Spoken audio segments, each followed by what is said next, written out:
যুদ্ধের ময়দানে নিজেদের সামরিক সাফল্যের নিদর্শন হিসেবে মার্কিন ও ইসরায়েলের ড্রোনের ধ্বংসাবশেষ প্রদর্শন করেছে ইরান। শুধু ড্রোনই নয়, একটি মার্কিন যুদ্ধবিমানের ধ্বংসাবশেষও দেখানো হয়েছে। প্রকাশিত ভিডিওতে দেখা যায় একটি ভাঙ্কারের ভেতরে পড়ে আছে দুমড়ে মুচড়ে যাওয়া ড্রোন, বিধ্বস্ত বিমান কাঠামো, ছোট ইঞ্জিন ও বিভিন্ন ধাতব অংশ।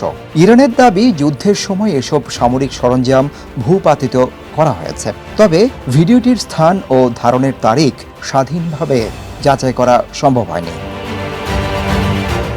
IRGC জানিয়েছে, প্রদর্শিত ধ্বংসাবশেষের মধ্যে রয়েছে যুক্তরাষ্ট্রের MQ-9 রিপেয়ার ও ইসরায়েলের হারমস 900 গোয়েন্দা ড্রোন।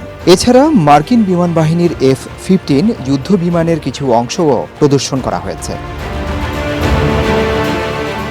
নতুন করে তৈরি দেশীয় আকাশ প্রতিরক্ষা ব্যবস্থা ব্যবহার করে এসব ড্রোন ও বিমান শনাক্ত করে ধ্বংস করা হয়েছে। ইরান এগুলোকে যুদ্ধক্ষেত্রে অর্জিত সামরিক সাফল্যের নিদর্শন হিসেবে তুলে ধরছে। একদিকে যুদ্ধের ধ্বংসাবশেষ প্রদর্শন করে সামরিক সক্ষমতার বার্তা দিচ্ছে ইরান, অন্যদিকে হরমুজ প্রণালীর নিয়ন্ত্রণ নিয়ে পাল্টাপাল্টি দাবি করছে তেহরান ও ওয়াশিংটন। ফলে কৌশলগত এই নৌপথ ঘিরে উত্তেজনা এখনো কাটেনি। Desk report, hello Bangladesh.